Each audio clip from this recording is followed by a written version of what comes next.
we got Conor's next fight in the UFC is in the works and will take place in the summer. Conor is according to Uncle Dana. Okay. So Conor is set to fight Poirier in a blockbuster trilogy bout this summer, and the UFC president said that he's completely obsessed with the rematch following his first KO defeat of his professional MMA career. And speaking to ESPN, he said that when you have two guys that are in their positions, Dustin is ranked number 1 and Conor is ranked number 6, they want the trilogy and you got to go with the trilogy. And we're going to try to put that fight together this summer. Nice. Yeah, talking into the mic. Talking into the mic, sorry. But, Yeah. Our 1,000 clips so far with this fight, you know? Yeah. Closer looks, analysis videos, podcast clips, everything. Yeah, so we were discussing, we're like, is it because the topic is so saturated that like everybody just has so many videos out on Conor and Dustin that like shout out Canon KTV. So is that the reason why there's not many views on ours, is because there's so much traffic going all over the place? There's just not enough people to watch our videos, or is it because nobody really cares about the fight? So I don't know if the pay-per-views numbers came out for the Dustin fight yet, but I feel like it was very, very popular. I know on Instagram and stuff it blew up because he lost. But anyway, so when we were talking about this whole lightweight title situation, where we had some issues where we're like, how do we figure out who becomes champion, who's number 1 contender, what happens? But we were in agreement that Dustin Poirier should either be the champion or I kind of was just like, give him the title. Like that last fight should have been for the title. It makes it kind of easier. But you can't do that though, can you? They've done it before. They've given people just titles afterwards. I think Ronda Rousey, they gave it to Daniel Cormier after John Jones. DC, our boy DC. So it's happened before, but what it looks like, Dana White like completely scratched all that and was like, there's going to be a tournament, a lightweight tournament with all the top 5 or top 6 guys. He's going to, they're all going to fight each other for number 1 contender status, which means Dustin would face Conor, Chandler would face Oliveira or Gaethje, and then the winners of those would fight for the vacant title. One thing I don't like about this though is that the fact is that Dustin Poirier would have to fight and win. So he had to face Khabib. He lost, right? Then he went and faced who did he face? Dan Hooker, right? And he won. He faced Conor McGregor and he won. So in order for him to get another title shot, he would have to have won 3 fights to get to the number 1 contender status. And they're all top 5 guys, right? Yeah, 3 fights, as opposed to say if Conor McGregor wins his next fight and then he goes and gets that number 1 for the vacant title. He only had to win 1 time to get that, as opposed to Dustin Poirier, who had to win 3 times. But what else can you do though, right? That's what Dana White, I think that was my biggest issue, was like, how do you get around that fact of forcing, making a situation where Dustin has to literally fight 3 times before getting a title shot, right? Not even getting a title fight, right? Like after 2, you have to fight 3. So for Dana White, he messed up, man. I think that whole fight, like the fight that was with Conor and Poirier, it should have been for a title. Yeah, you know, it was difficult because he still didn't know what Khabib would have done. He doesn't want to lose out on all that money, right? That potential, because he's still in the camp of saying, listen, if Conor wins this fight, I almost guarantee that Khabib's gonna come back, right? The hate for Conor is so much that it will bring him back to the sport. And I think Dana's gonna keep trying. He's gonna keep trying until Khabib says, listen, like, leave me alone, no more, right? But Khabib is taking meetings.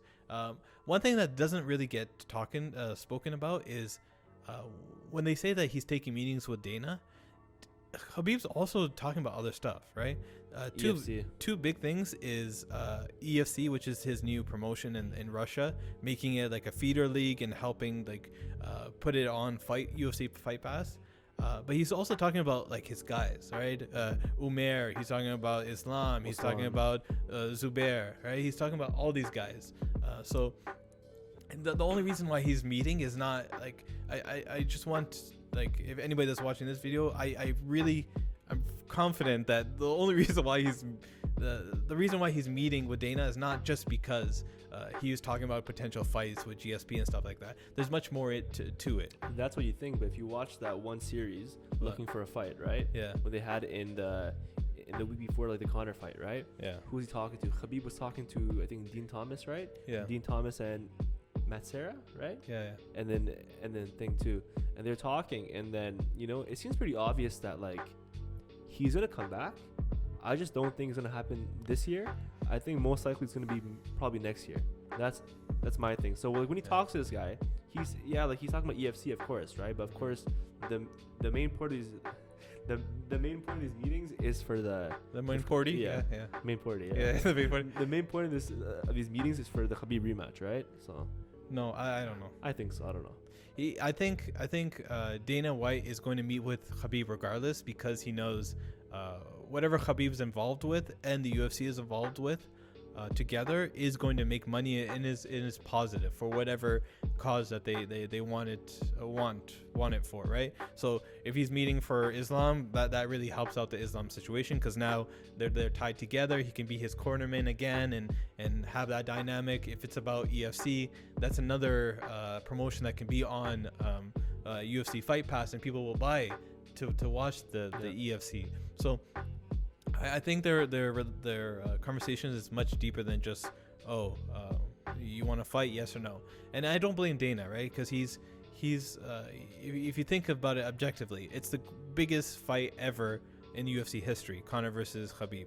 Why wouldn't you do the most that you can, take every single opportunity that you get to make that fight again, even if it's a fraction, like even if it's like 85% successful, as successful as the first fight, that's still millions and millions of dollars of revenue, right, for the company, especially when during the pandemic, when their costs for certain things have gone up and their revenue has gone down. Can you build it up the same way? Like, do you think that if you brought Khabib back, could it be as big as the first time? If Dana White pushes this whole narrative of this tournament where Conor versus Dustin and the other lightweights face each other to determine a number one contender, I think this fight could be even bigger than the first one.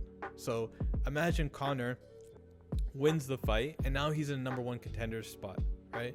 Now there's a potential that Khabib says, you know what, I'm not vacating my title, I'm gonna defend it. Now you have Conor versus Khabib. Or if Conor goes to the number one contender fight, wins, right, and then calls a Khabib might come back, and that's even a bigger fight than before, because all this stuff with like him losing to Dustin Poirier and losing to Nate Diaz, that all goes away. It has to be a big win then, it has to be like MMA is very, very short term. Like people's memory is very, very short. They forget about all the times that he loses. They also forget all the times he wins. Yeah. Like how many times has he won in the UFC? He's fought a lot. Yeah. It's just that in the last 3-4 years he hasn't been as active. So if you take into account for this lightweight title situation, I think the Dustin versus Conor fight has potential to do a huge event. Like if they go back into that fight and Conor wins, that just puts him back on the with fans in a stadium. You love fans. Anyways, it can skyrocket him. Or if Dustin wins, now you got Dustin in a number one contender fight and potentially making another star. He's already selling out on hot sauces, so. We're gonna buy your hot sauce soon, eh? Yeah. So, I think this is just a side note. I think we're gonna do like a live stream of us watching the Izzy card in March. So might buy some hot sauce and eat it too. A few bottles, 5 bottles. 5. Okay.